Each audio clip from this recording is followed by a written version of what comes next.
அனைவருக்கும் வணக்கம். A R king YouTube channel subscribe பண்ணிட்டு பாருங்கள். இப்போ நம்ம எதை பற்றி பார்க்க போகிறோம்னா ஜிஎஸ்டி நம்ம தமிழ்நாட்டில் இருந்து தான் நம்ம நிதியை வழங்கிறோம். அதில் இருந்து ஒரு பைசாவுக்கு இவ்வளோ வர மாநிலத்தை ஒதுக்கலாமா? ஒரு 20-30 பைசா மீதியை நீங்கள் எடுத்தாலும் 30 பைசா வச்சு ஒதுக்குனாலும் எவ்வளோ நிதி வந்திருக்கும் தமிழ்நாட்டுக்கு. நீங்கள் எல்லாத்துக்குமே ஜிஎஸ்டி போடுறீங்க. எல்லாத்துக்குமே ஒன்று ஜிஎஸ்டி வரியை நாங்கள் தமிழ்நாட்டு மக்கள் ஏன் கட்ட வேண்டும்? தமிழ்நாடு முதலமைச்சர் அவர்களுக்கு ஒரு கோரிக்கை, தயவு செய்து தமிழ்நாட்டில் ஜிஎஸ்டியை மட்டும் கெட்டி விடாதீர்கள். மத்திய அரசு நீங்கள் எல்லாத்துக்குமே ஜிஎஸ்டி போடுறீங்க, சரிங்களா? எவ்வளோ மோசமான ஆட்சி பாஜக என்று நான் புரிந்து கொண்டோம். தயவு செய்து இந்தியா மக்கள் தயவு செய்து வாக்களித்து, இந்த 5 ரூபா பூஸ்டர் பாக்கெட்டில் வேறு நீங்கள் கமிஷன் அடிக்க பார்க்குறீங்கன்னா எவ்வளோ இது இருக்கணும், சரிங்களா? எல்லாமே டேக்ஸ், உங்களுக்கு பார்த்தாலே தெரியும், எல்லாமே டேக்ஸ், ஆல் டேக்ஸ்ன்னு போட்டிருக்கோம். எல்லாத்துலேயுமே போட்டிருக்கு. இப்போ எல்லா பில்லை எடுத்தாலுமே எல்லாத்துலேயும் டேக்ஸ் டேக்ஸ் டேக்ஸ். இதான் நடக்குது. மோசமான ஆட்சி. எவ்வளோ மக்களின் ஆட்சி அமைக்காமல் தமிழ்நாட்டுக்கு ஏன் ஒரு நிதியை வரை வழங்கவில்லை? பாஜக தலைவர் அவர்களே உடனடியாக புரிந்து கொண்டு மத்திய அரசிட்ட இருந்து எல்லா நிதியையும் வாங்கி மாநில அரசுக்கு வழங்க வேண்டும் என்றும், மாநில அரசு பலப்பட்டால் மட்டும்தான் தமிழ்நாட்டை நம்ம ஒரு படியாக மூவ் பண்ண முடியும். மத்திய அரசே பணம் வழங்கலைன்னா தமிழ்நாட்டு கடன் தான் அதிகமாகிட்டே இருக்கும், சரியா? நீங்கள் கடன் அதிகமாகிட்டு இருக்குன்னு சொல்லி பேசாதீங்க. தயவுசெய்து பாஜகவினர்கள் பேசுறதுக்கு தகுதி இல்லாத நிர்வாகிகள், பாஜக நிர்வாகிகள், தயவுசெய்து தமிழ்நாட்டு மக்களுக்கு மேல் சிந்திப்பு இருந்தால், உண்மையான தொண்டர்கள் இருந்தால் தயவுசெய்து பாஜகவுக்கு நான் வாக்களித்து விடாதீர்கள். பாஜக தொண்டர்களுக்கும் நான் சொல்கிறேன் ஒரே ஒரு விஷயம் நான் பேச விரும்புகிறேன். சரி, நீங்கள் வேறு ஒன்றுமே பேசனா மணிப்பூர் கலவரத்தை மட்டும் யோசித்து பாருங்கள், சரிங்களா? நான் வேறு ஒன்றுமே பேச விரும்பலாம். மணிப்பூரில் என்ன ஆச்சு? சரி, நீங்கள் அடிக்கடி போராட்டம் பண்ணுறீங்க, சட்டம் ஒழுங்கு இந்தியாவில் சீர்குலைந்து விட்டன, மதுக்கடைகள்லாம் மூடணும் பேசுகிறீங்க, கரெக்டாக தான். நீங்கள் ஆளு மாநிலத்தில் மூடிட்டீங்களா? எத்தனை மாநிலத்தில் நீங்கள் ஆட்சியில் இருக்கீங்க? மத்திய அரசு இருக்கீங்க நீங்கள், சரிங்க? நீங்கள் மூடினாலே ஒரு மாநிலத்தில் தொடர்ந்து மூட தயாராக இருக்கும் தமிழ்நாடு முதலமைச்சர் அவர்களும். நீங்களே நிதி வழங்க மாட்டீங்க, அதுக்கப்புறம் என்ன செய்ய முடியும் மத்திய அரசு? மாநில அரசால் மாநில அரசு இன்னும் கொஞ்சம் மக்களுக்கு செய்து கொண்டு தான் இருக்காங்க. நீங்கள் நிதியும் சிறப்பாக வழங்கினா இன்னும் மகிழ்ச்சியாக இருந்திருக்கும்.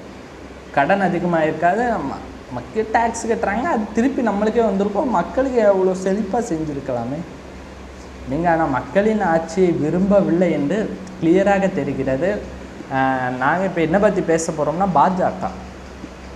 பாஜக என்னென்னா, இப்போ பாஜக நீட் தேர்வில் எவ்வளோ கலவரம் வந்துச்சு, எவ்வளோ பேர் இறந்தாங்க, அதை ரத்து செய்யுங்கன்னு மட்டும்தான் நான் சொன்னோம். தமிழ்நாட்டு மக்கள் நாங்கள் வேண்டாம், எங்கள் நீட் தேர்வே வேண்டாம். அதான் சொல்கிறேன், நீட் தேர்வை எங்களுக்கு உடனடியாக ரத்து செய்ய வேண்டும். பாஜக அண்ணாமலை அவர்கள் உடனடியாக திமுக தலைமையிலான முதலமைச்சர் திமுக தலைவர் தளபதி மு.க.ஸ்டாலின் அவர்களின் ஆதரவுக்கு நீங்கள் ஆதரவு அளிக்க வேண்டும் என்று நான் கேட்டுக்கொள்வேன். நீட் தேர்வுக்கு நீங்கள் தமிழ்நாட்டில் தானே இருக்கீங்க, ஒடிசாலையாக இருக்கீங்க. ஒடிசாலேருந்து இப்போ ஓட விட்டு உங்களை அடிச்சிருப்பேன். தமிழ்லன்னு ஆள முடியுமான்னு கேட்டிங்களே, அதே போல் தான் நம்ம தமிழ்நாட்டில் தாமரை மலராது. நிறைய பேர் டான்ஸ்லாம் ஆடினாங்க 2021 சட்டமன்ற தமிழ்நாட்டில் தாமரை மலரும். இப்போ எம்பி தேர்தலில் பிரச்சாரம் பண்ணிட்டு இருந்தாங்க சென்னையில். நம்ம தமிழ்நாடு முன்னாள் பாஜக தலைவர் குமரி ஆனந்தரின் மகள் போட்டிட்டார்கள். ஆனால் அந்த காங்கிரஸ் கட்சியில் அவங்க இருந்தாங்க. தயவுசெய்து மீண்டும் காங்கிரஸ் கட்சி பக்கம் போயிருங்க. நீங்கள் உங்களுக்கு பாஜகவில் ஒழுங்கான மரியாதை இல்லை, கிளியராக தெரிகிறது. நான் உங்களோட தம்பியாக நினச்சி சொல்கிறேன், தயவுசெய்து காங்கிரஸ் பக்கம் வந்து விடுங்கள், பாஜக பக்கம் இருக்காதீர்கள். இன்னும் உங்களுக்கு ஒழுங்கான மரியாதை இல்லை, கிளியராக உங்களுக்கே தெரியும். நான் இதை பேச வேண்டிய தேவையில்லை. தயவுசெய்து உங்களுக்கே தெரியும், நீங்கள் பாஜக பக்கம் இருக்காங்க. உங்கள் நிதியும் பேரும் உங்களுடைய டைம் வேஸ்ட் எல்லாமே வேஸ்ட் ஆகிரும், சரிங்களா? பாஜக ஏதோ வச்சுருங்க, உங்களை ஒரு லிஸ்ட்டில் வச்சுருக்காங்க, அவ்வளோதான். என்ன கெட்ட எவ்வளோ பிளான் பண்ணோம்னா அவ்வளோ கேட்டியாச்சு. எங்கள் குளச்சல் தொகுதி எம்எல்ஏ போனாங்க. குளச்சல் தொகுதி எம்எல்ஏ பிரின்ஸ்